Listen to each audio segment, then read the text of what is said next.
a moonlit walk in the forest. It's a nice thing. And if you happen to be a cinematographer who's also an insomniac, this is just about nirvana. But for the rest of us who like working during the day, this is your tutorial. We're going to tell you how to turn day into night. It's commonly called day for night. We're going to focus on two aspects. One, doing everything in the camera and seeing how that comes out. The other, shooting as we normally would and post-processing everything in software. And then we'll compare the two. One last point. It's also about selling the shot. Obviously, I wouldn't dress this way in the middle of the day. And here in Northern California, we happen to be in the middle of a heat wave, as that will show you. So, next scene, I'm changing clothes. Okay, this feels a lot better. I'm standing here in front of the mother of all white balance targets. I've got several different common objects here that we're going to use to white balance on to give us that blue that we're looking for to simulate nighttime. Now we're going to start with just a standard white balance card. That's what I white balanced on to get this right here. We're going to move on to something slightly off-white. This is a standard folder file. This is a gel. Just as you can see, I just taped it up here along some white. A manila folder or manila envelope, a color temperature orange gel, a color chart. This is going to show you what we're going to do later in post-production to compress some of our highlights. And then finally, a yellow folding or hanging folder. All of these are going to give us slightly different color temperatures that we can use to our advantage, whether we want very, very deep blue or just slightly blue. So what I'm going to do, I'm going to zoom into each one of these, white balance, come down here, get a quick shot of the color chart, and then zoom out a little bit so we can see a little bit more of the environment to kind of show the effect. So let's see how this works. Now I'm going to bring this into Premiere Pro CS3 so I can show you both the apparent difference and the actual difference between the various color balances that we're going to do. And I'm going to use a reference monitor that I've enabled with the RGB Parade scope here. Now, of course, this always comes down to a subjective call, but if you're trying to repeat a process, it's important to, at least know where you are so you can get back to it. Now, as I white balance on each of these, I'm going to tell you what the viewfinder shows me as the color temperature as it adjusts to the degrees in Kelvin. The larger the number, the cooler the temperature of the light source. But what we're going to be doing by white balancing on these warm targets is fooling the camera into thinking that the light source is warmer than it really is. The result will be a shot that gets incrementally bluer as we go down the charts here. Now, let's start with a neutral chart. And this chart right here was shot balanced on 6,000 degrees Kelvin, and white balance is nice and even, as you can see by the red, the green, and the blue representations here on the RGB Parade. This is what a normal color balance looks like. All right, let's go ahead and start by zooming into the first folder. Now, the color temperature started at 6,000 degrees Kelvin, and let's see what this folder gives us. And it is 5,200 degrees Kelvin. Let's pull out a little bit and we'll go in on the chart, and we'll see, have to stop it here just for a moment because that way we can see what the chart actually looks like. Now you can start seeing a little bit of a stair-stepping here, so the blue is more prominent. All right, let's zoom out and take a look at the overall environment. If you were looking at this, you really probably would say, it's okay. You really wouldn't see a huge difference. So let's go ahead and zoom into the straw gel. Now, the straw gel, when it balances, comes to 3,700 degrees Kelvin. And coming into the chart, let's go ahead and stop it there. Again, just a little bit more. So we can see we're starting to get bluer, but we've got a nice even distribution where the blue becomes more apparent. Now, let's go ahead and zoom out and take a look at the environment. Yeah, now we're starting to see a little bit more blue, certainly here in these neutral gray rocks as they're starting to show a blue tinge. All right, let's come into the envelope and see what that balance gives us. We're balanced there at 3,400 degrees Kelvin. And let's come in and take a look again at the chart, see how much different we're looking here. We'll pause that. And again, just incrementally lower each one of these, as you can see. So the red very much lower than it used to be in an overall even distribution. And let's go ahead and zoom out quickly to the overall environment. Yeah, now we're starting to see blue is really starting to color all of the different values, both the darks here, the relative lights, and certainly the greens are starting to shift toward blue. All right, let's zoom into the color temperature orange gel, see what goes on there. And we have got color temperature of 3,000 degrees Kelvin, much bluer as you can see. Let's go ahead and pause. Even lower. So you can see we've got a process going here that is going one direction. Now looking at the environment, again, certainly bluer, and that may be the effect that we want.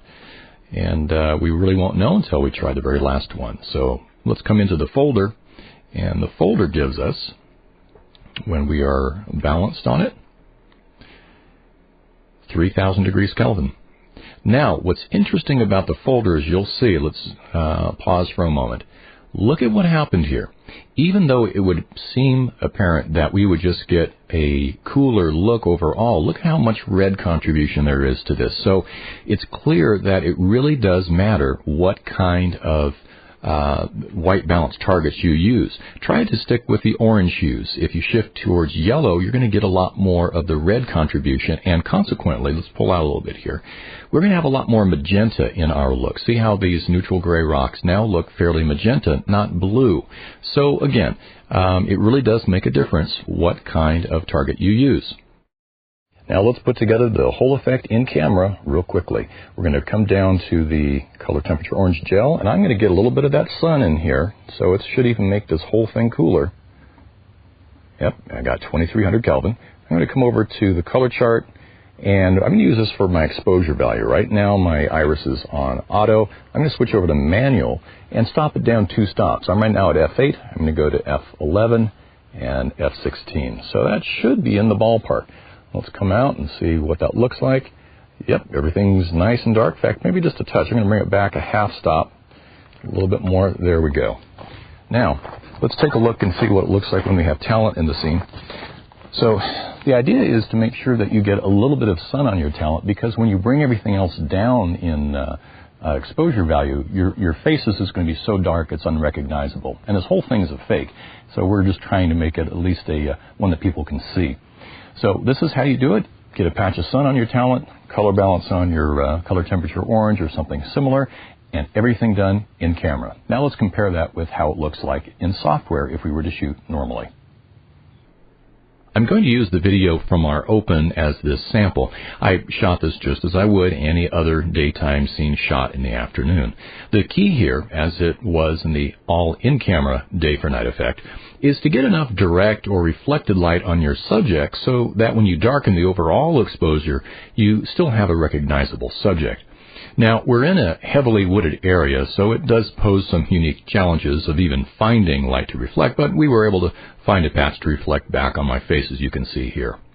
The only thing I did slightly differently from, a standard exposure is that I exposed for the lightest part of the scene. Normally I might let some of those blow out, but in this case there are some leaves in the background here, and as you can see, the rim light here on my hair and shoulder would have given away the shot if I let those blow out.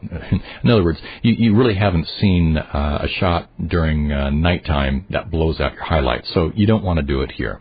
So the exposure perhaps is just a half a stop or so less than it might normally be, but otherwise it's a normal exposure. So we're going to make the same 2 adjustments we did in camera, add some blue and reduce the exposure, but as you'll see, we have a lot more control with this method. In the process, you'll also see how saturation is reduced. So let's start with getting our blue first.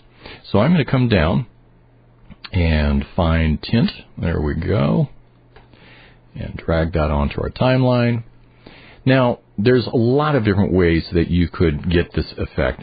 The reason I like tint, number one, is it's real easy, and number two, we have the ability to control the amount. Not every effect allows you to do that, so this is just a real easy way to get a quick assessment of whether or not something's working. So I'm going to just pick on a blue. Let's be consistent. Let's call 220 on the hue. And I'm just going to say right around there. So this is going to be the blacks are going to be that color blue. Not a lot of change, but as you'll see in just a moment, as we map the whites to the same degree, do 220. Come on, there we go. And let's see, give it a value right in there. As you can see, this is just eyeballing it, and we'll do some tweaking later. All right, so we've got a nice even hue here. Now the amount is at 100%, so this is essentially just a tint. I've really taken out all the color information by allowing this amount to be 100. Now, if you read the article recently in Videomaker, we talked about how the rods and cones perceive darkness and color in darkness. So I'm not going to go over all that again, but you do see some color information, but not a lot. So I'm going to bring this down to, 76, 77. Now let's go a little bit higher. So you can still see that there is some color difference in my face. There's an overall value of blue going on here, and so that's just what we're looking for. All right, let's move on to adjusting the exposure. RGB curves is my favorite for this one. Again, there are several different ways you could do this, but curves is quick and painless. Let's reduce the tint, open up the curves. Now, as you can see, we've got a master and one for each of the primary color channels. The master obviously controls just, like it says, all of them. I'm going to bring that down to about 50%. Now, as you can see here, we're reducing the overall exposure. And the one thing that we're going to have control over here that we didn't in the in-camera effect is the ability to keep our blacks from crushing. And that's important if you want to see some information in the whole image area. Now, if you don't care, then the in-camera effect, crushing the blacks, is fine. Now, we've got a very linear line right here in the master, so we haven't done much with the contrast. Let's tweak it a bit. We're going to increase the contrast in the blacks and increase it a little bit in the very lights, but reducing it in the middle tones so that we actually see some information. So here on the left, I'm going to bring that to the right just a little bit to increase that curve just a hair. It's going to do a little bit of crushing of the blacks. As you can see right here, there's a little bit of crushing going on, but it's not too bad. I maybe overdid it, so let's bring it back to the left. Just a little. There we go. And so you can see they're not crushing too badly right there. Probably 2 spots in the area somewhere around here and in the background, but it's not much of the image area. So that works out fairly well. And then up here we've increased it. Now I'm going to bring a little bit of the red down, and I'm going to bring a little bit of the blue up. Let's leave the green alone because it's really best to just operate with 2 of these. Green normally is kept static.